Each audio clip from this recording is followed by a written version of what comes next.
This machine that we're looking at is a Hermes 2000 typewriter made in Switzerland. We've fitted this one with a black and green ribbon, so it has the ability to use either or by simply using this switch here on the right side. If you put it on the red setting, it'll use the lower half of the ribbon, which is the green. If you put it onto the blue dot, it will use the upper portion, which is the black. And so that is the control to move it between the different colors of the ribbons.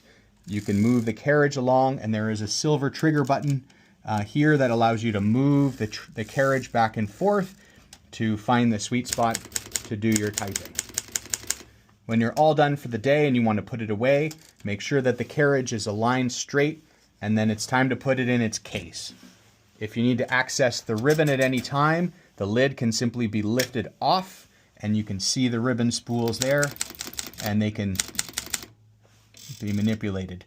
On either side of the machine, behind the ribbon spools, there's a small hidden lever here on either side, and by moving it back and forth in one direction or the other, it will change the direction that the ribbons spin in, so you can get full use of the ribbon back and forth. Now, putting it into the case, very simple.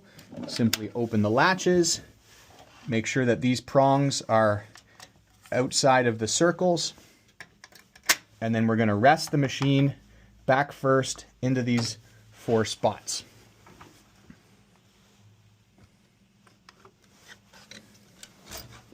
And then once it's in those 4 little spots, we're going to pull these latches and lock it into place. And that will lock the machine in.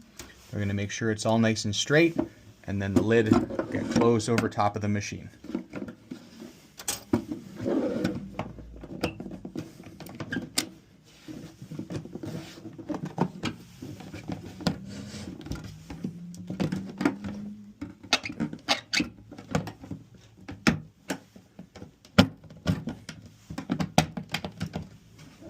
All right. And then you're good to go.